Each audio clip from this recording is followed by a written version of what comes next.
Hi welcome back to my channel. ఈరోజు కథ ఓ మనసా కవ్వించకే 24వ భాగాన్ని వినేద్దాం.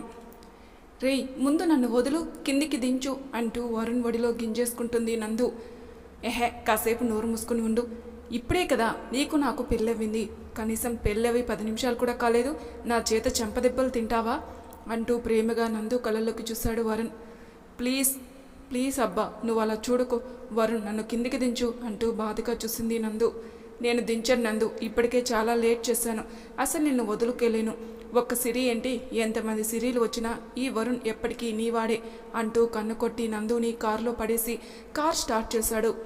వరుణ్, ఇది కల అయితే కాదుగా, నువ్వు ఇప్పుడు నిజంగానే నన్ను పెళ్లి చేసుకున్నావా? మెడలో పసుపు తాడు కట్టినా కూడా నీకు ఆ అనుమానం వస్తుంది అంటే నేను ఇంకా ఏమని చెప్పను అంటూ సూటిగా నందు కళ్ళలోకి చూశాడు. అతని కంట్లో సన్నని తడి. నందుకి అంతా అయోమయంగా ఉంది. వరుణ్ వైపు ప్రశ్నార్థకంగా చూస్తుంది. కార్ స్టీరింగ్ తిప్పుతూ, నాకు తెలుసు నందు, నువ్వు ఇంకా నమ్మటం లేదు నన్ను. నిజంగానే నేను నిన్ను పెళ్లి చేసుకున్నాను, నా మనసుకి నువ్వే కరెక్ట్ అనిపించింది, అందుకే సెకండ్ కూడా ఆలస్యం చేయకుండా నేను నిన్ను పెళ్లి చేసుకున్నాను అంటూ కార్ వేగం పెంచాడు. నందు ఏం మాట్లాడదు, కామ్గా ఉంది. ఇద్దరి మధ్య మౌనం. కానీ కార్ వేగం ఆగటం లేదు. కాసేపటికి కార్ బీచ్ దగ్గర ఆపాడు. కార్ని విసురుగా కొడుతున్న కెరటాల వైపు చూస్తుంది నందు. నందు అంటూ ప్రేమగా పిలిచాడు వరుణ్. కానీ నందు పలకదు. నందు, నువ్వు ఇంకా ఎందుకు నన్ను నమ్మటం లేదు? ఆమె భుజంపై చేయి వేశాడు. అంతే. నందు గట్టిగా వరుణ్ణి హత్తుకుని ఏడ్చేస్తుంది. నందు, ఎందుకు ఏడుస్తున్నావు? ఇప్పుడు ఏమైంది? నందు ప్లీజ్ నందు, నువ్వేడవకు. నువ్వేడుస్తుంటే నేను అస్సలు తట్టుకోలేనే. నువ్వు ఎప్పుడూ కోపంతో చిందులు తొక్కుతూ నా వెనక తోకలా తిరుగుతావు చూడు, ఆ కంత్రి నందుని నాకు కావాలి అంటూ కంటి నిండా నీళ్లతో నందు వీపు చుట్టూ చేతులు బిగిస్తాడు. నీ మీద నాకు నమ్మకం లేక కాదు వరుణ్, అసలు నువ్వు నన్ను పెళ్లి చేసుకోవటం అంటూ ఆగిపోయి వెక్కి వెక్కి ఏడవటం మొదలుపెట్టింది. ఓరి దేవుడా, రాత్రే కదా లాగిపెట్టి కొట్టి మరీ డైలాగ్స్ చెప్పి తిప్పుకుంటూ నీ గదిలోకి వెళ్ళిపోయావు. ఆ కోపం, ఆ గట్స్ ఉన్న నా నందు నాకు కావాలి.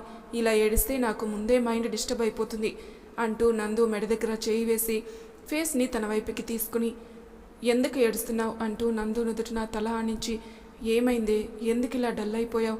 ఈ వరుణ్ నీకు దక్కడని అనుకున్నావా? లేదంటే సిరీనే పెళ్లి చేసుకుని తనతోనే సంతోషంగా ఉంటాడని అనుకున్నావా? ఏడుస్తూ, నిజంగానే నైట్ నుంచి నాకు భయం వేసింది వరుణ్. ఏదో పైకి అలా నీతో గొడవపడి అందరికీ దూరంగా ధైర్యంగా ఉండడానికి ట్రై చేశాను, కానీ నా వల్ల అస్సలు కాలేదు.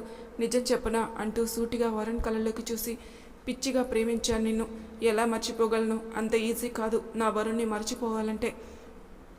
కానీ నువ్వు నా ఎదురుగా సిరిని హత్తుకున్నావు. నేను రింగ్ వెనక్కి తిరిగి ఇచ్చేసినా నువ్వు కనీసం నోరు మెదపలేదు. ఆ టైంలో నాకు అనిపించింది నీ మనసులో నేను ఎక్కడా లేనని. అందుకే నేను నీకు దూరంగా ఉన్నాను. ఎంత దూరంగా ఉన్నా నీ కళ్ళు, ఆ చూపే నన్ను ఇంకా నీ మీద పిచ్చి ప్రేమను పెంచేసింది. చెప్పాలంటే మళ్ళీ నీ లైఫ్లోకి సిరి వచ్చిన తర్వాత నువ్వంటే చచ్చేంత ప్రేమ పెరిగిపోయింది. కానీ నువ్వు నన్ను పెళ్లి చేసుకుంటావని అస్సలు అనుకోలేదు అంటూ గట్టిగా కనులు మూసుకుంది. వేగంగా వస్తున్న కెరటాలు, ఆ నీటి తుంపరలు కారు విండో నుంచి నందు వరుణ్ ఫేస్ని వర్షపు జల్లులా తాకుతున్నాయి. నందు, ఒకసారి నా వైపు చూడు. నందు అసలు కనులు తెరవదు. కంత్రి, ఒకసారి నా వైపు చూడవే అంటూ నందు నుదుటిన ముద్దిచ్చి తనని గుండెలకి హత్తుకున్నాడు. నందు ఇంకా ఏడుస్తుంది. నిన్ను కాదని సిరి మెడలో 3 ముళ్ళు ఎలా వేస్తానే? అవును, నేను సిరిని ప్రేమించాను, ప్రాణం కంటే ఎక్కువగా ప్రేమించాను. కానీ ఆ రోజున సిరి తన తండ్రి మాటని కట్టుబడి తన భవిష్యత్తు కోసం మరొకరి చేతిని పట్టుకుని నా చేతిని వదిలేసింది. అప్పటి నుంచి ఇప్పటి వరకు నా మనసులో ఒకటే బాధ ఉండేది. మా మామయ్య పెళ్లి గురించి అడిగినప్పుడు సిరి దగ్గర నేను ఏమి ఎక్స్పెక్ట్ చేశానో తెలుసా అంటూ నందు ఫేస్ని తన ఫేస్ దగ్గరికి తీసుకుని, నాన్న, బావని తప్ప నేనెవ్వరిని పెళ్లి చేసుకోను. బావ మీద నాకు నమ్మకం ఉంది, తను ఏదో ఒకటి సాధిస్తాడు. అప్పటి వరకు మీ మాటకి కట్టుబడి నేను ఇంట్లోనే ఉంటాను, అంతేకాని మరొకరి చేతిని పట్టుకోను. అలా అని బావని వదులుకోలేను. మిమ్మల్ని నేను దూరం చేసుకోను. నాకు ఇద్దరూ కావాలి అంటుంది. ఏమో అని చూశానే కానీ ఆ రోజు సిరి తలదించుకొని ఏడ్చిందే కానీ నా చేతిని పట్టుకొని, బావా, నాన్న చెప్పిన వాడిని నేను అస్సలు చేసుకోను, నాకు నువ్వే కావాలి, నీకోసం ఎంతకాలమైనా ఎదురు చూస్తానన్న మాట తన నోటి నుంచి అస్సలు రాలేదు. అప్పుడు నాకు అనిపించింది తను ఇంకా నన్ను పూర్తిగా నమ్మలేదని. అందుకే అప్పటి నుంచి నేను పూర్తిగా మారిపోయాను అంటూ నందు కనురెప్పల మీద ముద్దిచ్చి అలానే కళ్ళు మూసుకున్నాడు. కారు విండో నుంచి కెరటాల నీరు ఇద్దరి మీద పడుతుంది. ఇప్పుడు నీ మనసులో నువ్వు ఏం ఆలోచిస్తున్నావో నాకు తెలుసు నందు అంటూ కనులు తెరిచి నందు వైపు చూశాడు. భారంగా కనురెప్పలు తెరిచింది నందు. నా మనసులో ఉన్నది నువ్వే అని ఎలా గుర్తించాననే కదా. నందు ఏం మాట్లాడదు, వరుణ్ వైపే చూస్తుంది. నందు చెంప మీద చెయ్యి వేసి, నువ్వు నా దగ్గర ఉన్నప్పుడు, నాతో మాట్లాడినప్పుడు, నన్ను చూసినప్పుడు, నువ్వు చేసే ప్రతి పనిలోనూ, నీ మాటలోనూ, చివరికి నీ కోపంలోనూ కూడా నీలో నన్నే నేను చూసుకున్నాను. ఒకప్పటి అల్లరి వరుణ్ నీలోనే నేను చూసుకునేవాణ్ణి. మార్చేశావే, పూర్తిగా నీ రాకతో నా హార్ట్ని మార్చేశావు. ఆ రోజు నువ్వు మీ నాన్నతో ఏమన్నావు? వరుణ్ణి నేను అసలు వదులుకోలేను నాన్న అని.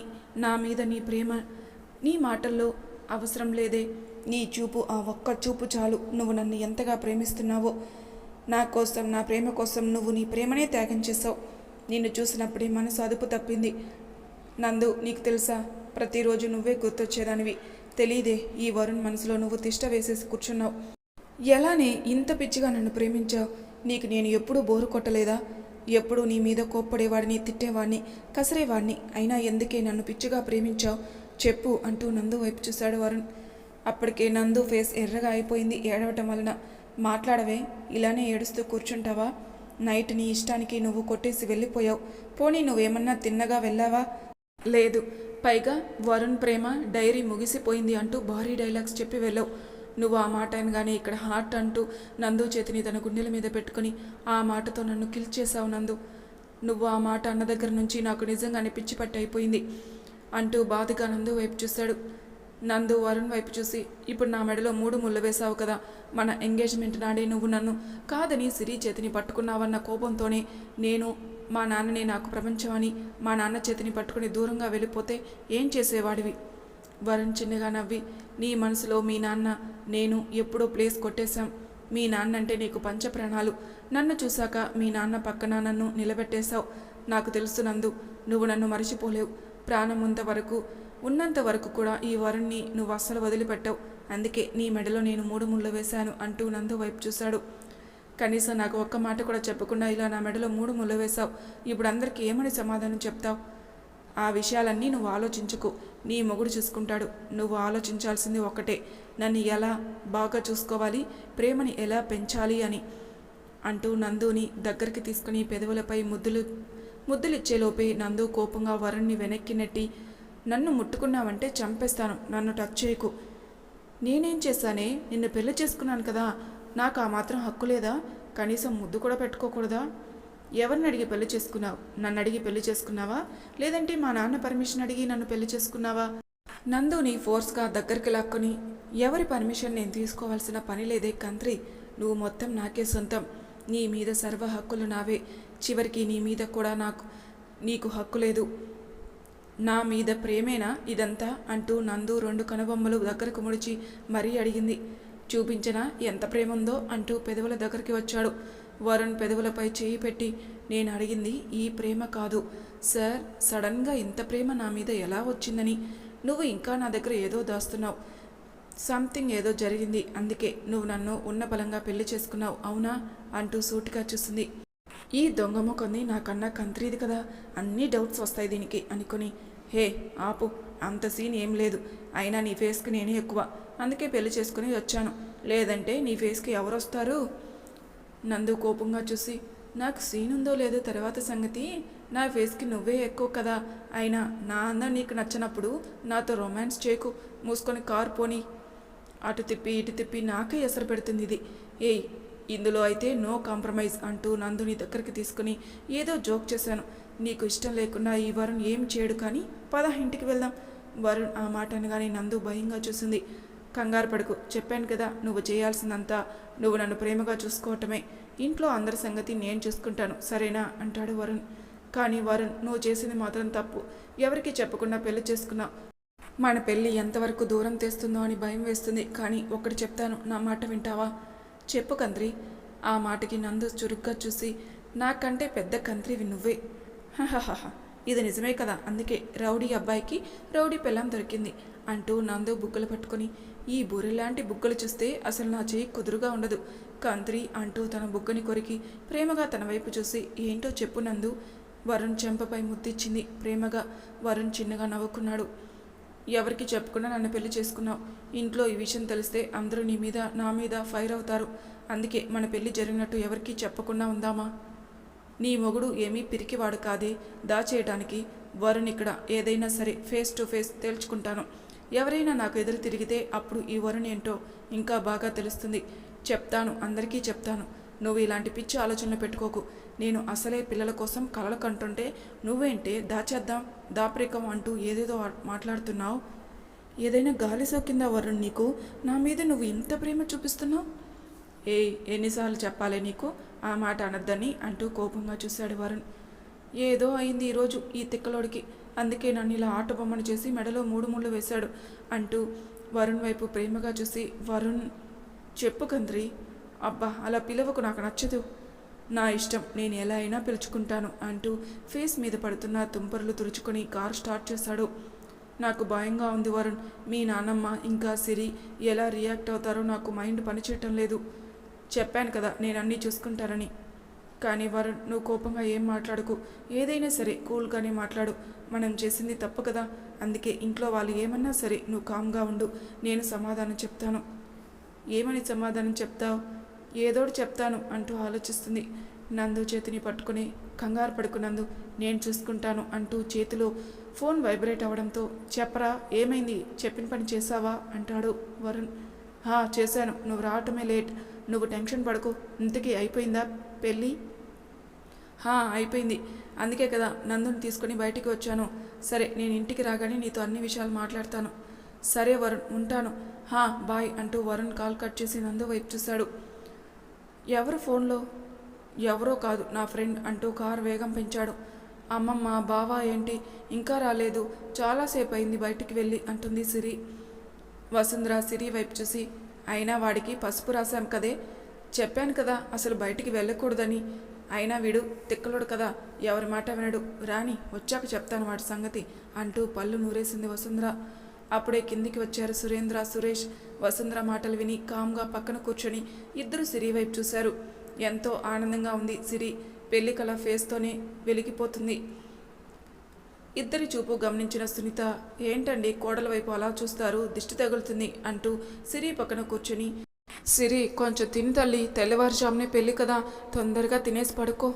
లేదత్తయ్య నాకు ఆకలిగా లేదు, బావ రాగానే తింటాను. గౌతమ్ వరుణ్ ఎక్కడికి వెళ్ళాడు? విజయ్తో మాట్లాడుతున్న గౌతమ్ సురేష్ మాటకి, ఏమో నాకు తెలియదు అంకుల్, వాడు ఎక్కడికి వెళ్ళాడో నాకు చెప్పలేదు అంటాడు గౌతమ్. ఇంట్లో అందరికీ చెప్పకుండా వీడెక్కడికి వెళ్ళాడు? ఆఫీస్ వర్క్ కోసం కానీ వెళ్ళాడేమో అమ్మా. సురేష్ వైపు కోపంగా చూసి, అయినా నీకు చెప్పాను కదరా వాడి దగ్గరే ఉండమని. అసలే వాడి చుట్టూ గాలి ఒకటి తిరుగుతుంది, ఏమాత్రం సోకినా మళ్ళీ వదిలించుకోవటం చాలా కష్టం అంటూ కోపంగా సురేంద్ర వైపు చూస్తుంది.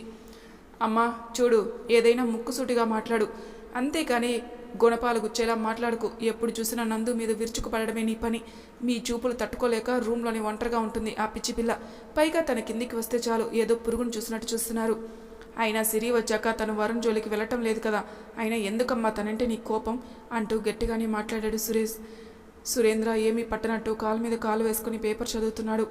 పక్కనే ఉన్న లిల్లీ, అంకుల్ నందుని ఆ బామ్మ తిడుతున్నారు కదా, మీరేంటి ఏమీ పట్టనట్టున్నారు? ఇక్కడ గాలి ఎవరో కాదమ్మా, ఆవిడే పెద్ద గాలి. ఆవిడతో వాదన పెట్టుకునే బదులు మూసుకొని ఉండటమే మంచిది. ఆవిడ తిట్టినంత మాత్రాన నా కూతురు ఏమీ చెడ్డది కాదు. పైన ఉన్నా కింద ఉన్నా నా కూతురు ఎప్పుడు మహారాణే అంటూ మళ్ళీ పేపర్ చదవడం మొదలుపెట్టాడు సురేంద్ర. లిల్లీ తనలోనే తాను నవ్వుకొని కామ్గా ఉంది. ఈ నందు లోపలే ఉందా? ఇప్పటి వరకు కిందికి రాలేదే. బామ్మ ఎందుకు ఎప్పుడు చూసినా అందరితోనూ గొడవ పడతావు, వదిలే. ఏమి వదిలేయనే, బందరికం లేని దాని గురించి నా కొడుకు నా మీదే చిందులు వేస్తున్నాడు. ఏమాత్రం ఆ అమ్మాయి నిజంగానే ఈ ఇంటి కోడలైంది అంటే మీ మామయ్యని పట్టుకోలేము ఇంకా అంటూ గుమ్మం వైపు చూసింది. ఒకరి చేతిని మరొకరు పట్టుకొని ఇద్దరు ఒకేసారి కుడికాలు పెట్టి లోపలికి వచ్చారు. నందు, వరుణ్. హాల్లో కూర్చున్న అందరూ ఒక్కసారిగా పైకి లేచి నిలబడ్డారు. వరుణ్ సిరి వైపు చూసి కావాలని నందు నడుం చుట్టూ చేయి వేసి తన దగ్గరికి లాక్కున్నాడు. మరి తర్వాయి భాగంలో ఏం జరుగుతుందో నెక్స్ట్ ఎపిసోడ్లో తెలుసుకుందాం. అంతవరకు నా ఛానల్ని సబ్స్క్రైబ్ చేయని వాళ్ళు ప్లీజ్ సబ్స్క్రైబ్ చేసుకోండి, లైక్ చేసి షేర్ చేయండి, మీ అభిప్రాయాలు నాకు కామెంట్ రూపంలో తెలియచేయండి. Thank you for listening.